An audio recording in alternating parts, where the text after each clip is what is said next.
What's up YouTube, Disintegon here, and today we're back with another video. In today's video, we're going to be doing a VOD review of the lobby that got me to 2300 CR in Solo Shuffle, which is at the upper rank line ranges for Devastation Evoker currently in the Solo Shuffle bracket. I got a couple comments in my videos lately asking for a VOD review of just kind of my games and exactly what I'm thinking about, what I'm doing. So I'm giving the viewers exactly what they asked for. So I hope you guys really enjoy this. Please drop a like, follow, and subscribe if you want to see more content like this, and I hope this helps someone out. So without further ado, let's get into the VOD review. Alright, so here's the VOD review. So I actually had just turned off my stream, and then I got an insta pop for another solo shuffle queue. I was like, no way, I have to take it. So I took it, but I didn't turn my stream back on. Instead, I just hit the start recording button, just in case it was a good lobby. And I made it to 2300. So basically, the people in this lobby were Crunchyroll on the Feral Druid, Kearney on the Priest, we had Sidu on the Holy Pally, Jamili on the Frost Mage, and then we had Ozzy on the Ellie Sham. So all insane multi-rank 1 players. Some of them would compete in AWC, so it was a stacked lobby. I was like, yo, if this goes well, just gotta go to YouTube. So exactly that happened. So here's the video. Again, I wasn't live, so a lot of my communications and stuff like that, I may have not been communicating at all at the time. So if I was talking, I was talking. If I wasn't, I wasn't. Again, I wasn't live, so I'll just walk through exactly what I'm thinking when I'm playing and what I'm doing when I'm playing. So again, hope you guys enjoy this. Let's continue. So right off the jump, I decided to go with crippling and Unburdened Flight and Aura Mastery. So those are the 3 PvP towns I chose to go with there. The reason why Crippling Force into Frost Mages is going to slow them 80%. And you want to do this to Frost Mages because the Frost Mage playstyle, what they want to do is press S key all game and kind of control the whole game the whole time. And if you use Crippling Force into them, slowing them by 80%, and then also Unburdened Flight into them, it kind of counteracts their playstyle of wanting to control the game for a win. And because of that, I always do that and just press W on top of them and play as aggressive as possible onto them. Because the Frost Mages literally, you could tell it messes up with them because it doesn't allow them to do what they want to do. And it really messes with their playstyle, so it's rarely effective versus Frost Mages. So that's typically what I like to do anytime I see a Frost Mage in my lobby, so you're going to see that happen here. I'm telling the Feral, press W on a Mage, even though he's a melee and it's really hard for him to connect with a Frost Mage because I'm playing that Crippling Force, Unburdened Flight. We're going to be standing on top of this Frost Mage all game long, not letting him have a good time, right? We're not going to ever let him play his class. So I send my burst right away. This is typically what I do. Send my Dragon Raid, send my burst. As soon as I land here, I see Sidu was probably going to come in for a kick. He probably realized I had Aura Mastery, so he didn't kick. But with the juke, I ended up getting Jamili's counterspell, which procced me a precog. But realistically, I had my Aura Mastery up anyway, so it was just a bad kick on his end. So my healer gets hodged here. There's an ice ball up, and Jamili blinks away, and my Feral's gonna start getting owned here. So what I do in this moment is rescue him over to the mage because I want him not to run away. I want him to still play aggressive, right? He has Barkskin up as well, as you just saw there. So like I said, you want to play W and play aggressive as possible. That's your win condition a lot of the times as a Devastation Evoker. So, I keep him into fight. I bring him to Ja, and we just keep going. Now I wall here because I was getting low. I also get a PS on me, so and a Blaze. So a lot of overlap there, but no, it's worth it. So we got our first block.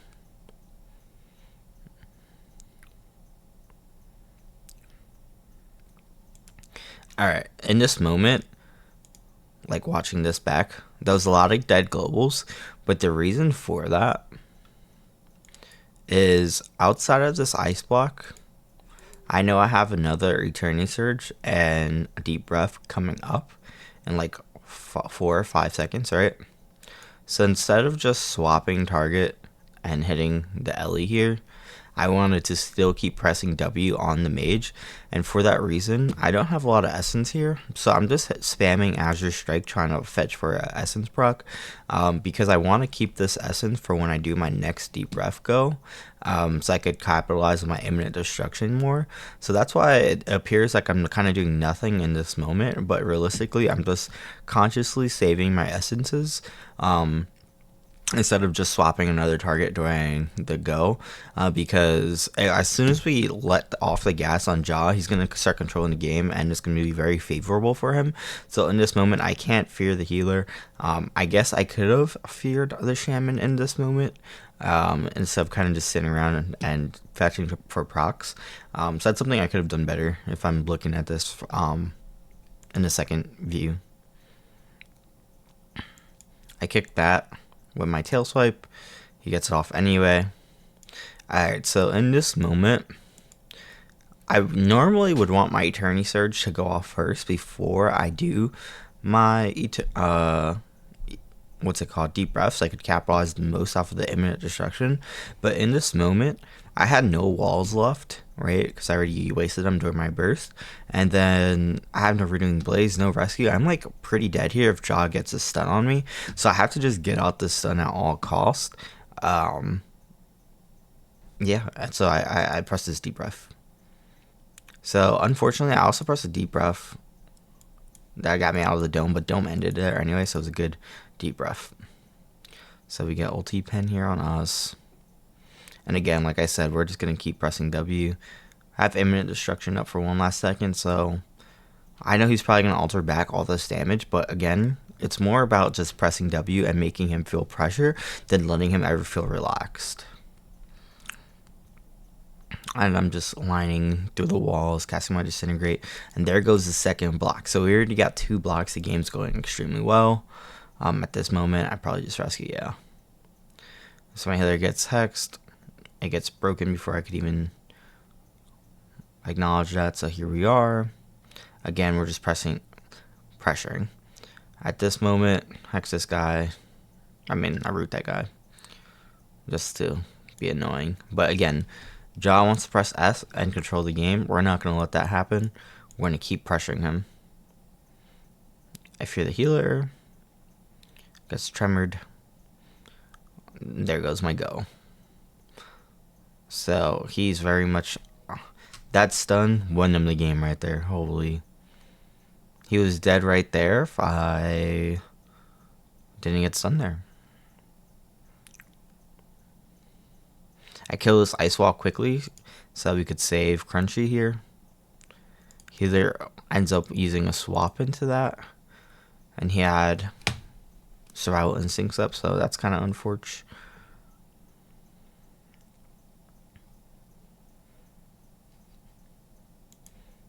What did I do? I was mad at myself for doing something.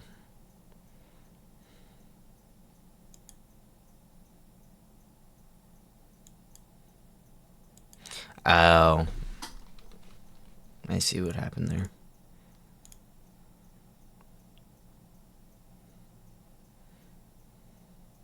I'm glared and I casted asleep in that glare. I'm so bad. I'm so bad. Yep, so never do that. Cast asleep in the Satyr glare. Kick Frost there. We guys bubble. I'm setting my second go here, and this go, he's 100% dead. If I could get it off, there's no kicks, nothing, like he's dead, right? So I rescue here because I want to keep him aggressive and get him out of that snowdrift. But unfortunately, we also have no cooldown, so in the moment, if I wasn't trying to play so aggro, realistically, it was probably a good time to run because this is also their go. And then we could counteract or go after. But I try to go in and just get the one shot off. Unfortunately, I die in deep breath, right? We had no cooldowns, right? So realistically, I probably should just use my rescue, hit the pillar, and line them a little bit. But that's what's going to give them the upper hand, especially when we don't have cooldowns. So, you know, at this moment, like, it's probably just a loss, like, to be honest. I don't think even lining would have worked out. I mean, he had a PS coming up in 7 seconds, but Other than that, we all had no cooldowns, so letting two casters just go at you triangle formation at the pillar probably wasn't going to win the game either, but yeah, I wanted to keep him aggressive. Unfortunately, it didn't end up working out for us. We lost the game, but it was a good try. It was definitely very close.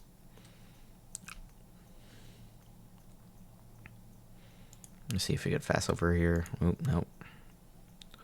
Alright, so here I'm pretty sure I'm running, again, the same talents, because no matter what, every time I see a frost mage, I'm running that crippling force, unburdening flight, and yeah, that's kind of like what I've decided to go with, and aura mastery. So I'm pretty sure I've ran the same talents all game long. Sometimes into FMP, it is good to run time stop. Alright, let's just take like a few seconds back here. I don't know what CD was doing here and how he let this happen to himself.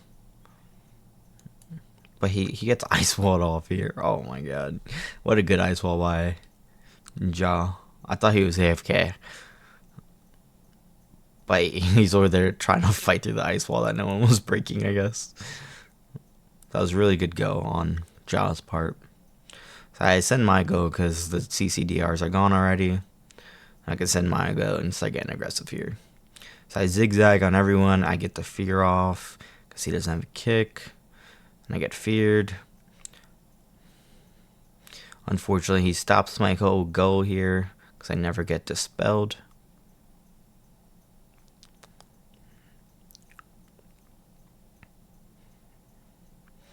We're helping Peel by going...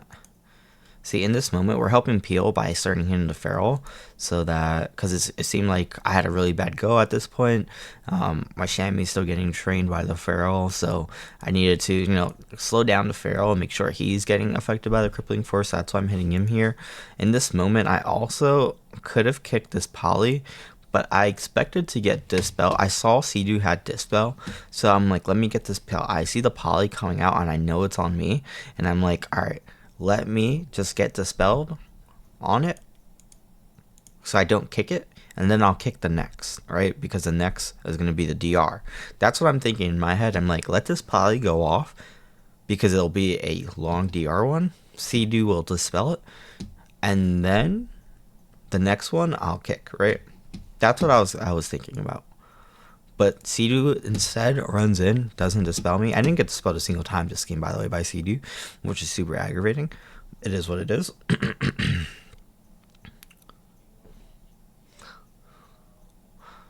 I don't know how he wasn't dispelling me at least once. I kicked the clone for him there, but I think Ozzy also tried to get the clone, so we gave him precog, but that's okay.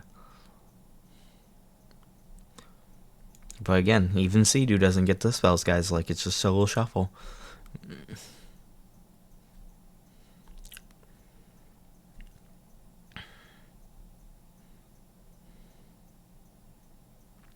Stun everything there. That's to alleviate the pressure. Again, it wasn't the best scenario for my deep breath, but in that moment I just need to alleviate the pressure because Ozzy's struggling, and I just decided to send a deep breath early before my mini go. So preferably you don't want to send it that way, but you know, ended up working out. We got the block anyway.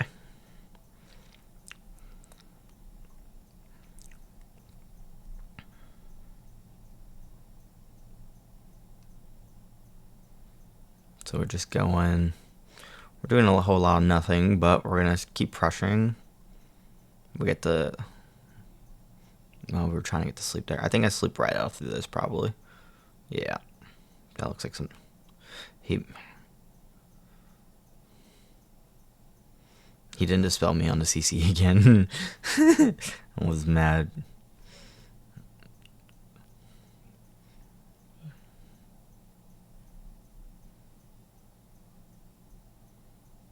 Kick the poly with a knockback, put him on the line because there's nothing really going on at that moment, and I didn't want him to get set up on there, so I just grip him on the line early, which kind of forces them to like go backwards a little bit, and then I have my one shot here.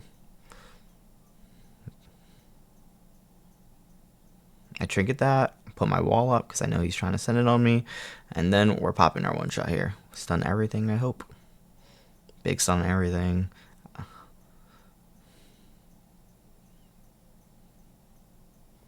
a massive follow in the screen, I guess.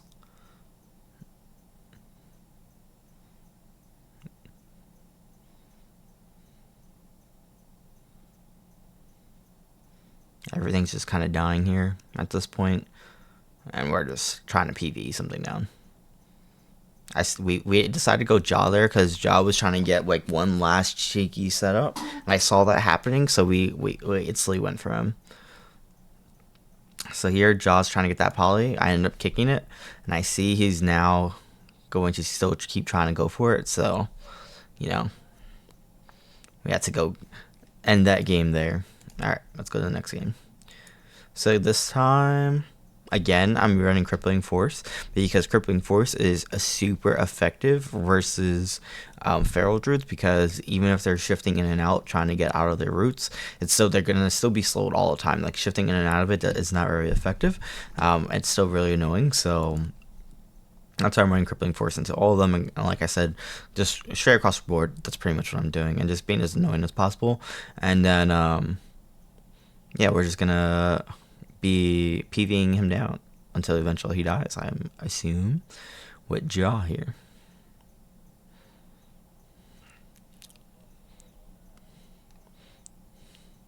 Yeah, I didn't get to get the stun off on the Feral because of that. Not a big deal. I want to keep Jaw aggressive, so I just pull him back. Again, as long as we could just keep running around a map all game long in a circle, we're destined to win this because it's a melee. So that's kind of like what I'm doing. Double caster versus melee, we're kind of just exploiting the fact that he's a melee class by continuing to press W. Here I want Jaw to be able to breathe, so I have my defenses up, so I purposely stay back there, just trying to bait them for them to swap me because my defenses are up.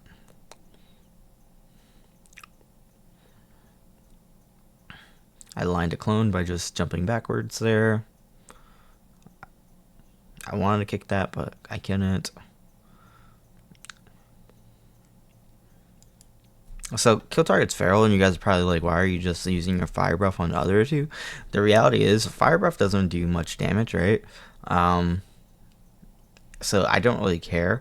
A lot of times Eternity Surge and Fire Breath do absolutely no damage, so when I cast it, a lot of times I don't even care about who I'm casting it on. Like, obviously kill target is the best, but because they don't do a lot of damage, I really don't care who they go on. What I mostly care about is just getting the Mass Disintegrate off of casting them after, and that Mass Disintegrate has to go on the target that I'm killing. So if you see me just cast a random Fire Breath on like literally pets or something, the point is I just want the cast to go off to get the Mass Disintegrate off, so I could then put that massive damage into the actual kill target, because that's what actually does damage. So yeah, I tried to get the Frowned Pally. I wasn't able to get it. I TP out of there because I didn't want to get stunned by the Feral over there because I had no defensive, so it would have been pretty bad if that happened. Because he does have a meme up at that point, but I end up just TPing out of there. I'm just doing some pad damage at this point. Saw my healer get stunned there. I probably could have just went for a fear way earlier. Now that I'm watching this back, like he was like right there for a fear, but it's just taking me forever to go for one, I guess. I dispel my healer's hex instantly there. Trying to get a fear at this point now. There goes this sleep. He gets tremored out. That's probably why I wasn't going for fear. A lot of times versus LA Shaman or Shaman in general, they have super fast kicks, right? Super fast CD on kick, super fast CD on tremor and grounding, where by the time you get the sleep off, it probably just gets dispelled anyway. So like you don't want to waste too much time trying to get a sleep versus LA Shamans anyway, because a lot of the times they can just counter it, and you wasted 40 seconds trying to get one sleep. 40 seconds is a lot of time to waste in the arena trying to get one sleep off.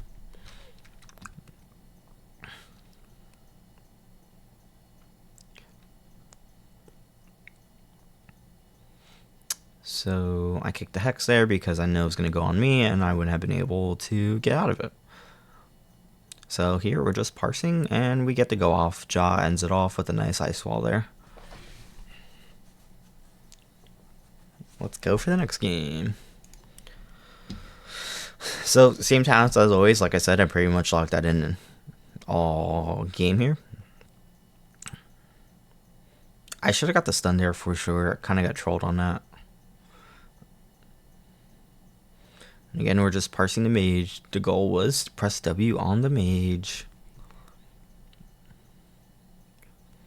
Got kicked there. Could have put my aura mastery up before that so I didn't get kicked on my burst, but it's okay. Sometimes it happens. But like I said, most of the time when you're bursting, you just want to press your walls to avoid that, so you can maximize your damage. Because as a Devastation Evoker, you don't have like a mortal strike or anything like that, but you have insane damage.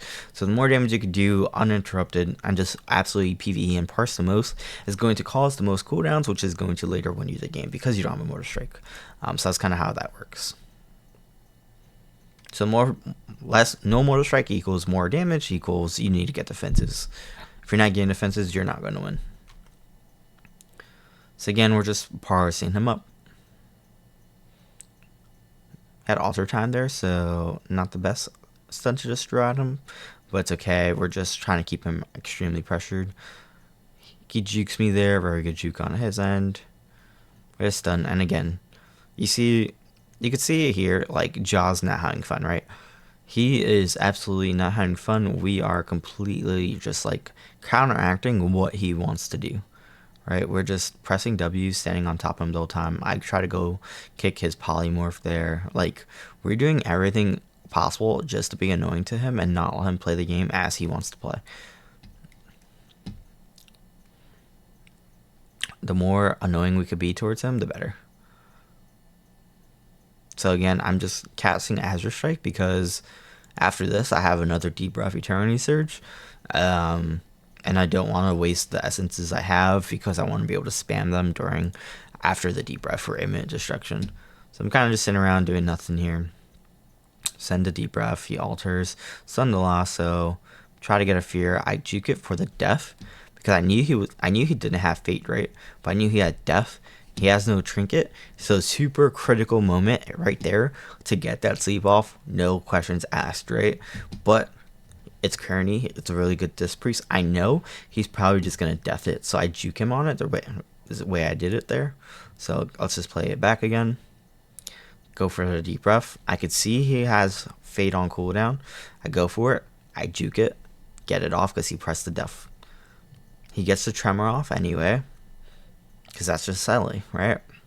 So your good play. Get split this shit. Thank you, Ellie. But on an off chance this was an Aussie, right? Ellie might not have tremored. Who knows? So there's her second block there.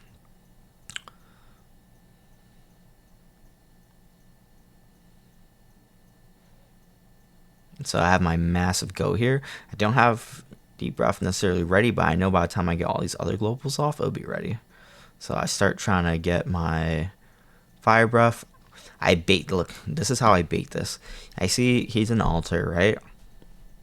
The Feral says, I'm just going to try to send on to Ellie instead, right? But I know Ellie's not going to die. Ellie still has Astral Shift here. You can see it's not on cooldown, right? I know for a fact as soon as this guy's out this game, he's not going to die. And I haven't sent my deep breath to be able to send my big damage there yet. So I just get the deep breath off anyway right there. And he cancels altar because he doesn't want to go back to the Ellie, and because Kearney thinks that we're going to Ellie because the way I just made it look, I send a deep breath and I restun him, and then instead, because I know Jaw has literally nothing. Look, he has no blocks, no altar, no nothing. I send a deep breath onto Jaw. Jaw kind of knows he's fucked in this moment. I land instantly, just spam my deep breath. I mean my disintegrate, my mass disintegrate, and I know he's dead. Boom. There's our third win. Big W win. Again, I'm not talking a lot because I said I wasn't live. Yeah, I'm just happy with myself. So here with Jaw, and again, I'm running the same talents here. Again, crippling force, bird and flight against the Feral, and unfortunately I wasn't able to get this one with Jaw, and you're gonna see why later on, but I really wanted this one with Jaw. I would have been a 5-1, it would have been crazy, and because it's a Feral, you expect that we would have won this one like we did the last round, but we didn't, unfortunately. But we sent a really good go there. I get feared on a go, but it breaks, get hexed. Jaw gets it for me.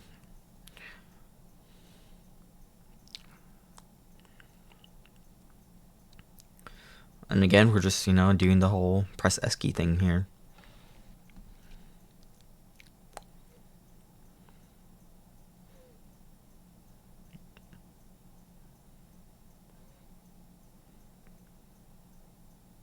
Ground and fade on my sleep. Yeah, it's not even worth trying to get to sleep most of the time. I get Sea-Doo's Hex here. I don't know. I just rescue him. Yeah, Sea-Doo was in a bad spot there. We went and press S key all game. Sea-Doo is like trying to mess around with the healer. He's just gonna get CC'd and everything bad happened to him over there. After that, like, big chance. All right, let me just break down that play. Sea-Doo running out here like that and gets a stun. All right, but then he gets hexed over there. We don't get a dispel or anything like that for that. I guess Ja could have dispelled him, but in this moment, I'm worried that this Pharaoh is gonna clone Sea-Doo, or something else is gonna happen, like a fear on Sea-Doo. Something else is bound to happen in a high rated soul shuffle where they just your healer, right? And that'll put us in a really bad space. So because Sea-Doo is in such a bad position here, I rescue him with the rest of the team and make sure we do our game plan of just pressing S key all game on the Pharaoh. So I get Sea-Doo out of this really bad position that avoids him from getting recycled, refeared, or whatever. And then we just continue to press S key, and also reunites him back with Ja. So that was the point of that rescue.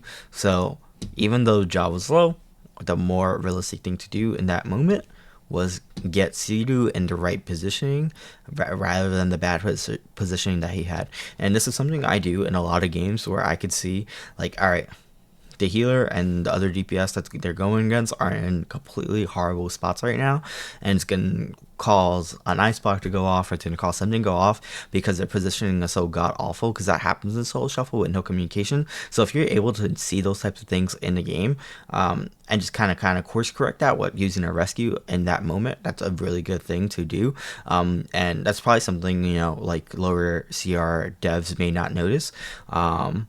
So that's a good reason why I'm doing this VOD review.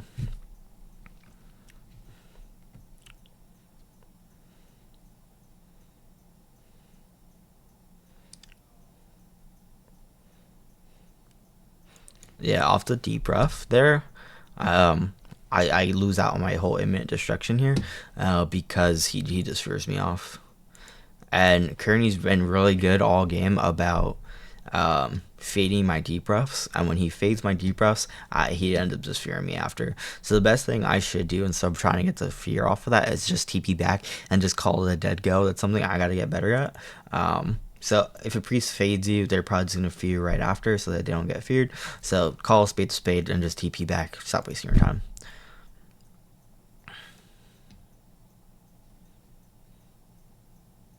He dispels me there. Good job.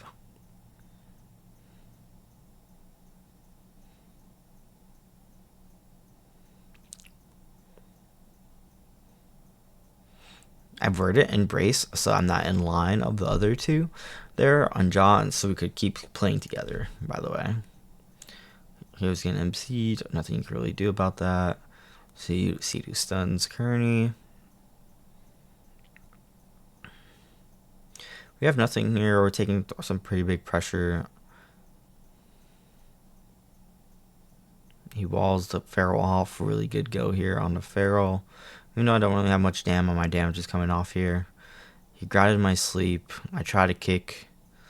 I should have known not to kick there. You should always, ulti pen, you should always just wait till the end of the cast, because it's such a long cast. They'll never kick early. They're always going to juke you. Kick late. He gets a free pen on us. I start sending my go because the Feral goes behind pillar, and I start one-shotting him. He gets a last second swap off to save the game there. We swap to this guy. We swap to the priest because he doesn't have paint up or nothing on. And there's a whole bunch of cooldowns we just calls there, right? And in this moment, I know I have nothing, right? I'm at like 50% health. I'm not the kill target right now. I'm like, they're probably going to swap me here. And I'm like, bro, do I rescue? Nah, Sea-Doo's got Bob. Sea-Doo's got lay on hands. I'm like, he's got a drink. He's got everything. I'm like, oh, it's so risky here. Should I just send the pre-rescue and just live? Should I do it? I'm like, I'm being greedy. But here we go. Boom. I don't send a pre-rescue and I die in a global, man. I get caught in a global and I just die with all Sea-Doo's cooldowns, with my rescue, everything, man. Like, you know, it's very bad play on both of us. Like, Jaw's the target there. I literally told myself I'm about to get swapped to. I'm about to get swapped to. I knew I was about to get swapped to because I see Aussies being a little sneaky over here and sending bolts my way. I have no walls, nothing. I'm like, I should just send a pre-rescue. But instead, I try to go for more damage, and I end up paying for it, right? Jaw, CU just presses nothing on me, and I die.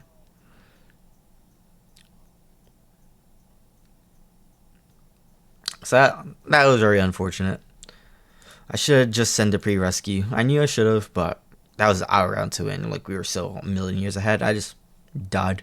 And that happens to people sometimes, right?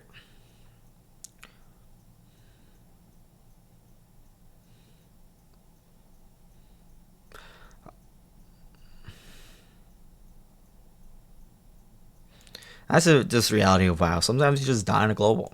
It just happens. It happens to the best of us, man. They're trying to go me here.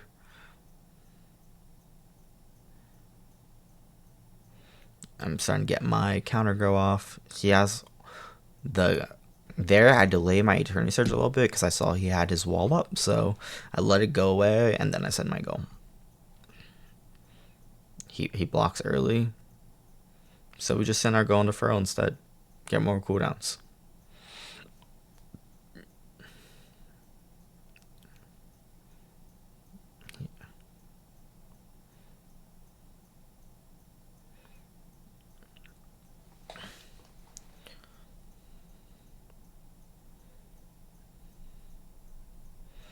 We are pressing W. We don't like letting Jaw do whatever he wants all game. But we also don't like Crunchy doing whatever he wants all night game. So when you're playing FMP like this, you have to... So there, if you saw me jump up, I was about to click my deep ref. So that's why I was doing it, because I wanted to pre that meme. But he beat me by like milliseconds of a global, right? I got global there. Thankfully, Kearney has my back. He pulls me out. And Kearney with the insane wall grip, because I actually got ice walled off there too. So that was an insane grip by Kearney.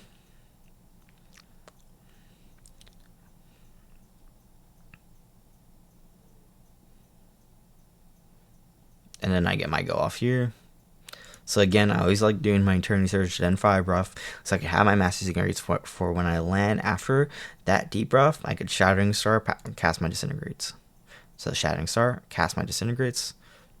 I'm chasing them down, and that's how we get the second block. If you haven't watched my PvP guides, definitely link's going to be in the bio for this one, but that's exactly what I'm preaching in my PvP guides. So here we go. We keep going. So that's like a perfect rotation on getting us cooldowns versus rank 1 players.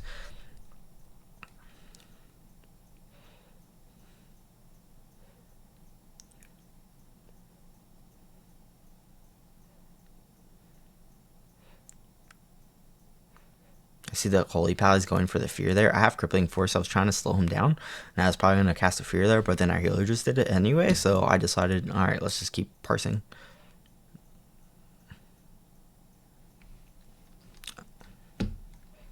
I'm running back to the healer here for a second because I know they're about to send a go on me. As you see, the Ice Warp just came up. I know they were about to send a go on me, and I was like, let me just get to safety here for a second. Yeah, I had no cooldowns except rescue. I probably pop a rescue right here, pop the rescue, and then I run away a little bit more. He pulls him away, and we're just slowing the Feral down now.